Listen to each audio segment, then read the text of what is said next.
घर को व्यवस्थित और सुंदर रखना एक कला है और इस कला में सही इक्विपमेंट्स का बहुत बड़ा योगदान होता है।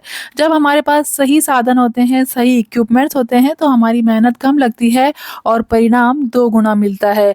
आजकल की भागदौड़ भरी ज़िंदगी में रोज़ घंटों सफाई करना हमारे लिए मुमकिन नहीं है।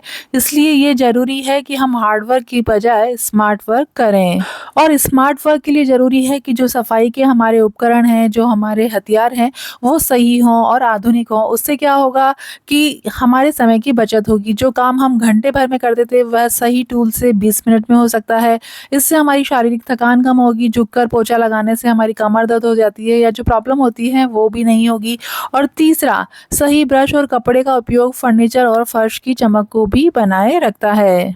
तो ये तो बात हुई सफाई के लिए हमें सही इक्विपमेंट्स का चुनाव करना चाहिए। इसके अलावा मैं एक बात और कहना चाहूँगी कि सफाई केवल एक काम नहीं है, बल्कि ये हमारी एक अच्छी लाइफ़स्टाइल का हिस्सा है। जब हम सही टेक्नोलॉज़ी और इक्विपमेंट्स का उपयोग करके सफाई करते हैं ना, तो घर का कोना-कोना चमक उठता है और एक साफ-सुथरा घर न केवल दिखने में सुंदर लगता है, बल्कि हमें एक मानसिक शांति भी प्रदान करता है। तो इसलिए मैं ये कहूँगी कि आप भी इस तरीके के जो इक्विपमेंट्स मार्केट में आते रहते हैं, उनको एक बार यूज़ में लेके देखिए, वो वाक़ई में काम करते हैं। फाइनली सफाई वह हथियार है जो किसी भी घर को बड़ा और खुशनुमा बनाती है। और आइए अब देखते हैं छोटे घर को बड़ा बनाने का मुंबई फ़ॉर्मूला, और वो ये है कि हर चीज़ की अपनी एक जगह हो। मुंबई जैसे शहर में जहाँ हर इंच की कीमत होती है, वहाँ घर छोटा होना कोई समस्या नहीं है, बल्कि सामानों का बिखरा हुआ पड़ा होना ही यही हमारे लिए एक चैलेंज है। तो अक्सर हम बड़े घर की चाहत तो रखते हैं, लेकिन हम अपने छोटे से आशियाने को ही अगर स्मार्ट तरीके से मैनेज करें तो वो हम उसे एक महल जैसा बना सकते हैं। तो मेरा घर भी मुझे बहुत बड़ा और खुला हुआ महसूस होता है, और इसका राज ये है कि मेरा एक सरल सा नियम है, और वो ये है कि मैं हर चीज़ के लिए एक निश्चित मैंने जगह बना के रखी हुई है। जैसे यहाँ देखिए नेल कटर है, मेजरिंग टेप है, चाबियाँ वगैरह है, तो उसके लिए मैंने ये जगह डिसाइड कर रखी है। सबको मैं हमेशा यहीं पर हैंग करके रखती हूँ। और ये एक नेल कटर एक्स्ट्रा है, इसकी धार ख़राब हो गई है तो इसे मैं यहाँ से हटा दूँगी, क्योंकि 2 मैं ऑलरेडी वहाँ पर टाँग चुकी हूँ और ये ख़राब हो चुका है तो इसे मैं डिस्कार्ड कर दूँगी। नेक्स्ट रूल जो मैं फॉलो करती हूँ, और वो ये है कि जितनी ज़रूरत उतना सामान। अक्सर हम घर को बड़ा दिखाने के लिए फर्नीचर बदलते हैं या दीवारों पर आईने लगाते हैं, लेकिन सबसे बड़ा चेंजेस जब आता है जब हम ज़रूरत और चाहत के बीच का अंतर समझ लेते हैं। जितनी ज़रूरत उतना सामान का सिद्धांत न केवल घर को बड़ा दिखाता है, बल्कि जीवन को भी सरल बनाता है। अब यहाँ देखिए, मेरी किचन में आपको बहुत सारे नैपकिन्स नहीं दिखेंगे, सिर्फ ये 4 नैपकिन यहाँ पर रहते हैं, 2 आज के लिए और 2 कल के लिए। इसमें से 2 जो ये पिंक वाले हैं ये हाथ पोंछने के काम आते हैं, जो आज काम कर ले रही हूँ उसे मैं कल धो दूँगी, तो अब ये मैं दूसरा निकाल लूँगी। और जो ये ग्रीन वाला है ये रोटी बनाते वक्त चकले के नीचे लगाने के लिए मैं इसे यूज़ करती हूँ। तो इस तरीके से मैं इन्हें फ्रिक्वेंटली धोती रहती हूँ और रोज़ यूज़ लेती रहती हूँ। तो मैंने ये सिर्फ 2 पेयर रखे हुए हैं, एक आज के लिए और एक कल के लिए। तो इस तरीके से सिर्फ 4 नैपकिन के अंदर आपका काम हो जाएगा, तो हमें बहुत सारे नैपकिन क्यों रखने हैं। इसी तरह किचन को साफ़ करने के लिए ये पीला वाला नैपकिन, और किचन में पोछा लगाने के लिए मैं ये लाल डस्टर यहाँ पर रखा हुआ है। तो सिर्फ इतने ही कपड़े मेरी किचन में आपको मिलेंगे, एक्स्ट्रा कोई कपड़ा मैंने यहाँ पर नहीं रखा हुआ है। इसके अलावा यहाँ पर देखिए, सब्जी और ग्रॉसरी लाने के लिए मेरे पास ये सिर्फ कुल 3 बैग है, जिसमें से 2 समान आकार के हैं और एक बड़े साइज़ का है। इन सब्जी रखने वाले छोटे हरे बैग्स को व्यवस्थित रखने के लिए मैंने एक गुलाबी रंग की बास्केट बनाई हुई है, जिसमें काम न होने पर इन्हें वापस रख दिया जाता है। किचन की सफाई के लिए मैं बाहर से कुछ खरीदने की बजाय अपने पुराने सूट के सूती कपड़े का ही उपयोग करती हूँ, जिसे ज़रूरत पड़ने पर काट कर इस्तेमाल कर लेती हूँ। इसके अलावा मेरे पास एक किचन एप्रन है और एक ये खाली टिफ़िन का बैग है। इन सीमित और चुनिंदा सामान के कारण ही मेरी किचन न केवल साफ़ सुथरी रहती है, बल्कि उसे मैनेज करना भी बहुत आसान हो जाता है। और इन सब सामानों को मैंने इस स्टील की टंकी के अंदर रखा हुआ है, और ये टंकी भी कुछ काम नहीं आ रही थी, तो इसे ही मैंने अपनी एज ए स्टोरेज स्टूल की तरह मैं यूज़ कर लेती हूँ। इस पर मैं बैठकर अपना किचन का काम भी कर लेती हूँ, और ऊपर से कुछ सामान उतारना होता है तब भी ये मेरे काम आ जाती है। इस तरीके से मैंने अपनी किचन को बहुत ही मिनिमलिज्म तरीके से अरेंज करके रखा हुआ है। तो मैं तो आपको भी ये सजेस्ट करूँगी कि जिन सामानों की ज़रूरत नहीं है उन्हें आप हटा दीजिए। बहुत सारे किचन नैपकिन्स, अलग अलग टाइप के कपड़े, इनकी कोई ज़रूरत नहीं होती है। तो इस तरीके से आप भी मिनिमलिज्म को अपनाइए और अपने घर को बड़ा और व्यवस्थित बनाइए। घर को बड़ा और व्यवस्थित दिखाने के लिए डिस्कार्ड और डीक्लटर करना सबसे ज़रूरी कदम है। जब हम फालतू सामान हटा देते हैं तो घर अपने आप सांस लेने लगता है और एक छोटा घर भी बड़ा लगने लग जाता है। अब यहाँ देखिए, किचन को पूरी तरह व्यवस्थित करने के लिए मैंने उन चीज़ों को हटा दिया है जो केवल जगह घेर रही थी। जैसे यहाँ पर मेरे पास 2 मथनी थी तो मैंने एक प्लास्टिक वाली मथनी को हटा दिया है। इसके अलावा पुराने और बिना धार वाले चाकुओं को हटाकर मैंने हाल ही में ये नए और चमकदार चाकुओं को यहाँ पर शामिल किया है, जो काम को और आसान बना देते हैं। माइक्रोवेव में खाना गर्म करने के लिए भी मैंने अपनी पसंद के अनुसार अंदर से स्टेनलेस स्टील वाले सुरक्षित कंटेनर्स का चुनाव किया है। इन छोटे मगर महत्वपूर्ण बदलावों से न केवल किचन का फालतू सामान कम हुआ है, बल्कि खाना बनाने और उसे सर्व करने की जो मेरी प्रक्रिया थी वो पहले से कहीं अधिक आधुनिक और सुरक्षित हो गई है। अब यहाँ सुरक्षित इसलिए क्योंकि मैंने प्लास्टिक के बर्तनों का उपयोग करना बंद कर दिया है। उसके अंदर न मैं अब सामान रखती हूँ और न ही उसके अंदर माइक्रोवेव के अंदर सामानों को गर्म करती हूँ। इस तरीके से प्लास्टिक कंटेनर्स को आप भी हटा दीजिए, क्योंकि ये कैंसर का कारण बढ़ते हैं। सिर्फ मैंने उन्हीं कंटेनर्स को रखा है जो माइक्रोवेव सेफ हैं और फूड सेफ हैं। तो इस तरीके से आप भी एक्स्ट्रा बर्तनों और प्लास्टिक के कंटेनर्स को हटा दीजिए।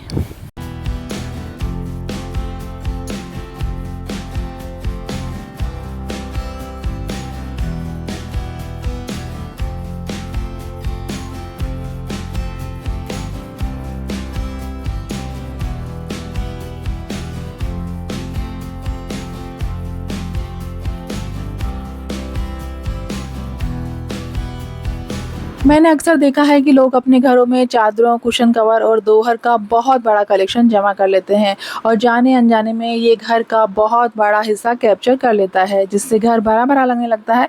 तो मुझे इतना ऐसा मानना है कि जितनी ज़रूरत है उतना ही सामान खरीदिए। यहाँ देखिए, मेरे पास 2 बेडरूम है, एक मेरा और एक मेरी बेटी का। तो वहाँ पर मैंने सिर्फ 3 बेडशीट निकाली हुई है और इसके अलावा ये 2 नई बेडशीट मेरे पास रखी हुई है। और ये जो रेड वाली बेडशीट आप देख रहे हैं, ये सिंगल बेड की बेडशीट है, जिसे मैं कभी कभी बाहर सोफे पर बिछाने के लिए यूज़ में ले लेती हूँ। और यहाँ देखिए, ये पास में जो मैरून कलर के जो दिख रहे हैं, एक्चुअली ये डोरमेट है और मेरे पास सिर्फ 2 ही डोरमेट का सेट है। एक वो सेट है जो मैं रोज़ यूज़ में लेती हूँ और एक ये एक्स्ट्रा मैंने रखा हुआ है। तो जब मैं उसे वॉश कर देती हूँ तब इसे मैं यूज़ कर लेती हूँ। इस तरीके से मैंने घर में मेरे सामान को बहुत ही सीमित और व्यवस्थित रखा हुआ है। इससे ना तो मुझे चीज़ें संभालने की चिंता रहती है और ना ही मेरा घर भरा भरा दिखता है। ज़िंदगी को आसान बनाने के लिए सामान नहीं, बल्कि सुकून और जगह की ज़रूरत होती है। कम सामान ही असल में सुखी जीवन की चाबी है। अगर आप भी अपने घर को बड़ा और स्पेशियस बनाना चाहती हैं तो सबसे पहले सिर्फ उतना ही सामान खरीदिए जितनी आपको ज़रूरत है। और रही बात कुशन की, तो मेरे घर में सिर्फ आपको इस तरीके के कुशन देखने को मिलेंगे और ये भी गिफ्टेड हैं। मेरी दीदी ने एक्चुअली बनाना सीखा था तो उसने मुझे ये 5 कुशन गिफ्ट में दिए थे। मुझे ऐसा लगता है कि सोफ़े में ऑलरेडी कुशन होते हैं और बेड पर ऑलरेडी तकिए होते हैं, तो कुशन का कोई यूज़ ही नहीं है। फालतू हमें उन्हें ख़रीद कर अपने घर को भरने की कोई आवश्यकता ही नहीं है। आप इस बारे में क्या सोचते हैं, मुझे बताइएगा ज़रूर।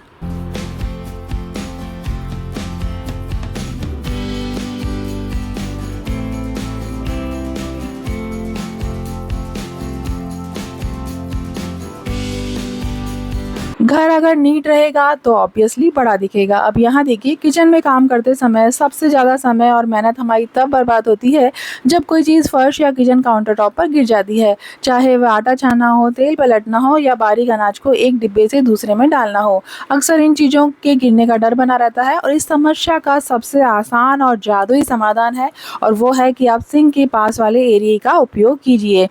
ये छोटी सी आदत आपके किचन को हमेशा व्यवस्थित रखेगी और आपके चेहरे पर मुस्कान लाएगी, क्योंकि अब सफाई का कोई डर नहीं।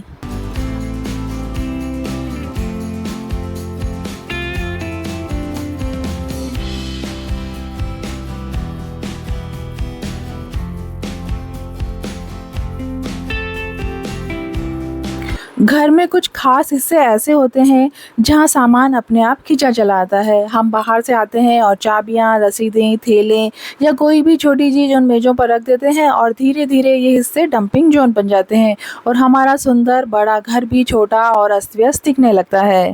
और मेरे घर के स्पेशली ड्राइंग रूम में मेरे डंपिंग जोन है, टीवी टेबल, कॉफ़ी टेबल और डाइनिंग टेबल। एक्चुअली ये वे जगह होती है जहाँ सबकी नज़र पड़ती है और जहाँ हाथ आसानी से पहुँचता है। तो जैसे ही इन खास जगहों की मैं सफाई कर देती हूँ तो उसका असर तुरंत दिखता है। जैसे ही मेज की ऊपरी सतह खाली और साफ हो जाती है तो आँखों को घर में ज़्यादा जगह नज़र आने लगती है। तो इन एरियाज़ को, स्पेशली इन डंपिंग जोन वाले एरियाज़ को, आप हफ्ते में 1 बार नहीं बल्कि दिन में 2 बार सिर्फ 5 मिनट दीजिए। जैसे ही कोई चीज़ वहाँ आए जो वहाँ की नहीं है, उसे आप तुरंत हटा दीजिए और उसे उसकी सही जगह पर रख दीजिए। तो इससे क्या होगा कि खाली जगह जो होती है रोशनी को बेहतर तरीके से रिफ्लेक्ट करती है, जिससे कमरा एकदम लाइट और हवादार महसूस होने लगता है। जब आप ऐसा करेंगी तो आप खुद से फील करेंगी।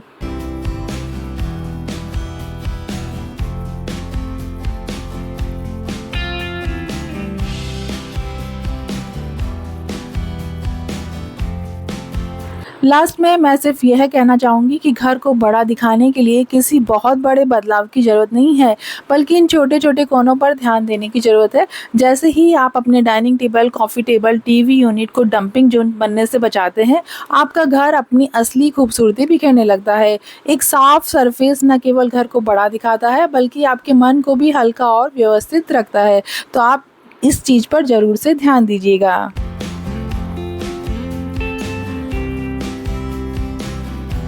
अभी हाल-फिलहाल ही मैंने अपने ड्राइंग रूम को पूरा अच्छे से नीट और क्लीन किया था और बच्चों के स्कूल से आने के बाद इसकी देखिए ये सिचुएशन।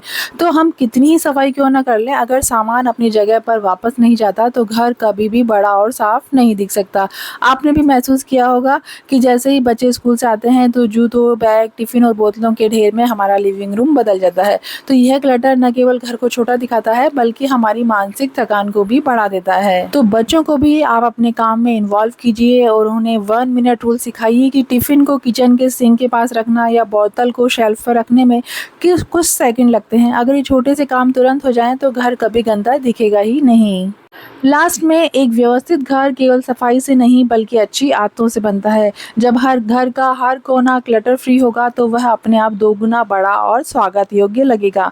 बच्चों को इस मिशन का हिस्सा बनाइए ताकि आपका स्पेशल घर हमेशा स्पेशियस बना रहे।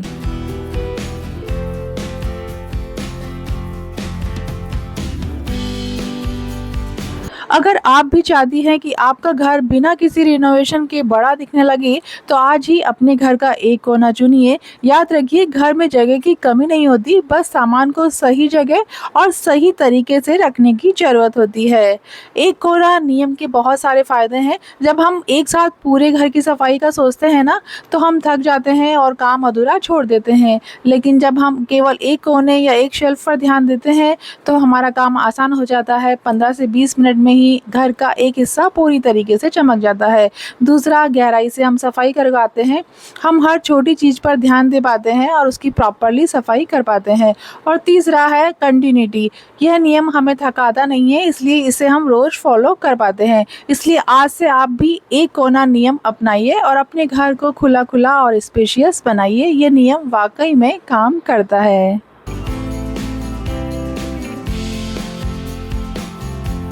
Last but not the least, एक साफ सुथरा घर हम सभी को सुकून देता है, लेकिन आज के बढ़ते प्रदूषण के कारण घर को धूल मुक्त रखना एक बड़ी चुनौती बन गया है। अगर मैं दिन में 2 बार भी डस्टिंग करती हूँ ना, तो भी शाम तक फर्नीचर पर धूल नजर आने लगती है। तो इस मेहनत भरे काम से बचने और अपने कीमती फर्नीचर को लंबे समय तक नया जैसा बनाए रखने का सबसे सरल और प्रभावी तरीका है स्मार्ट कवरिंग। तो जहाँ तक हो सके आप भी अपनी हर चीज को कवर करके रखिए, इससे डस्टिंग का काम आधा रह जाता है। हफ्ते में 1 बार कवर को धो देना हर रोज घंटों फर्नीचर घिसने से कहीं बेहतर विकल्प होता है। यह तरीका उन लोगों के लिए तो वरदान है जिन्हें धूल से एलर्जी होती है। तो अपने घर को हमेशा चमकदार अगर आप देखना चाहते हैं तो आप चीज़ों को कवर करके रखिए। इससे घर साफ भी रहता है, बड़ा भी दिखता है और आपके पास अपने परिवार के लिए ज़्यादा खाली समय भी बचता है।